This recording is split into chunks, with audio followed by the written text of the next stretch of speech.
Según ha comentado Human Rights Watch, esta decisión estadounidense por el acuerdo con México ha detonado una violación al derecho internacional. Nos gustaría tu opinión, doctora. Te escuchamos con mucha atención. Claro que sí, Pepe. Pues primero que nada hablar de este título 42 que ya decías tú. Es una política de salud pública de que de forma abusiva el gobierno estadounidense ha utilizado para deportar a los migrantes en los últimos 2 años. Es decir, más de 2.3 millones de personas han sido deportadas bajo esta medida. ¿Qué es lo que hace ahora con el acuerdo con México? Simplemente ampliar la medida, que ya no solo sea para centroamericanos, sino que también se ocupe, en este caso, para personas de Venezuela que puedan ellos retornar. Todos aquellos que entraron de manera indocumentada a Estados Unidos, los puedan ellos regresar a 5 puntos fronterizos con México, que en los primeros días mandaron entre 150 y 200 personas por cada uno de estos 5 puntos fronterizos. Entonces yo creo que van un poco más de lo que mencionaba el gobierno esta mañana.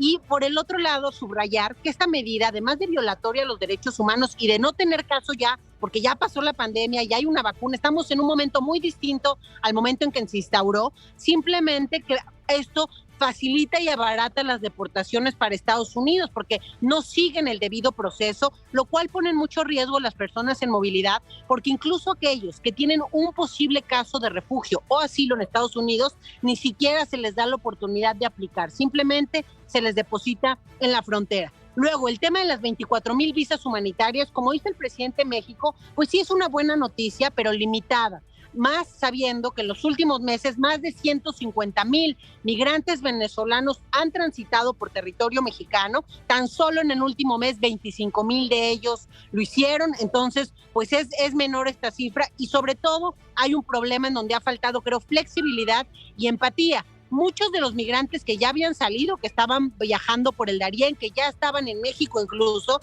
no son candidatos a estas visas por un simple motivo. Una de las condiciones o requisitos para obtener la visa humanitaria es llegar por avión, por un lado, pero por el otro y más complicado, haber entrado a México de manera legal.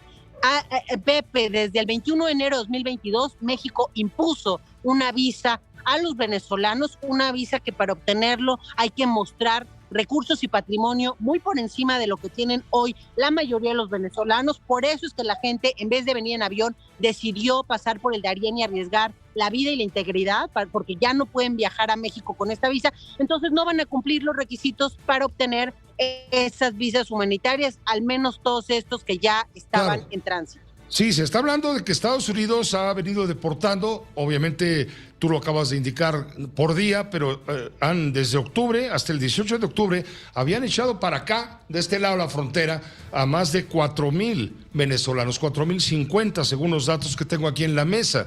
Esto es un problema grave. Mi pregunta siguiente es, ¿por qué México, dándose cuenta de todo esto, no actuó en consecuencia? ¿O qué? ¿México está aceptando esos términos del título 42 por conveniencia de orden político y el presidente está desviando la atención hacia el tema electoral para justificar estas noticias?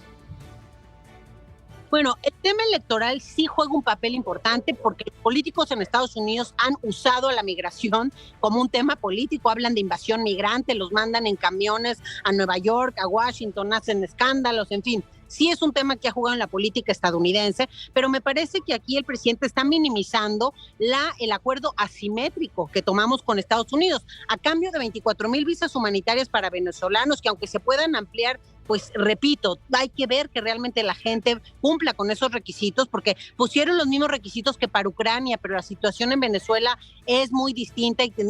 Por ejemplo, el pasaporte es otro requisito que también muchos no van a tener, en fin. Pero además de eso nos dieron 65,000 visas H2B, que son visas de empleo temporal, que repito, son muy buenas porque amplía una vía legal de la migración, pero otra vez insuficientes, más considerando, Pepe, que tan solo en 2021 1.7 millones de migrantes fueron detenidos en la frontera con Estados Unidos. Este año ya superamos esa cifra. Entonces me parece que el presidente, cuando menos, México, tendría que poner sobre la mesa la obligación o el pacto con Estados Unidos para que contribuya con recursos y acciones para la frontera norte de nuestro país, en donde hoy están varados los que nos deportan, los que quieren cruzar, los que vienen por título 42, en fin, una gran cantidad de personas de distintas nacionalidades. Aunque hoy sea el foco los venezolanos, tenemos a gente también de otros lados, y son los albergues de la sociedad civil y religiosos los que han atendido esta situación principalmente. Entonces creo que tendremos que obligar al gobierno estadounidense, por ejemplo, el tan llamado o tan anunciado acuerdo bicentenario, hoy tendría que poner en marcha recursos de eso que hablaron que era un eje para la migración, para esos albergues y para esa frontera norte que se está viendo rebasada, porque si no, de otra forma es imposible cumplir con el Pacto Internacional de las Migraciones, que sea seguro y ordenado. Son los lugares más inseguros, y mandar a la gente de esta forma es la cuestión más desordenada. Entonces estamos lejos, creo yo, de ese compromiso, y sobre todo lo más importante, urge transitar de una visión de control, de reacción, de militarización y securitización de las fronteras, que solo ha enriquecido a los traficantes, a una que verdaderamente ponga el acento en lo que nos conviene a todos, en vías legales de la migración, en integrar social y económicamente estas personas. Finalmente, la crisis no está en las personas, en el tema de crisis migratoria, sino más bien la crisis está en la falta de esas acciones, esas políticas y esa visión para poder aprovechar de mejor manera a estos migrantes, que además a mí me tocó entrevistar a muchos de ellos en la Central del Norte, a otros en Tijuana hace un par de días. La mayoría de ellos son jóvenes y son trabajadores, y lo que quieren es simplemente una oportunidad en donde poder estar tranquilos y poder vivir. Gracias, doctora. Gracias, Eunice Rendón, por abrirnos el panorama con mayor amplitud, desde luego. Estaremos contigo, si nos permites, consultándote. Claro que muchas gracias a ti. Buenas tardes. Gracias, muy buenas tardes.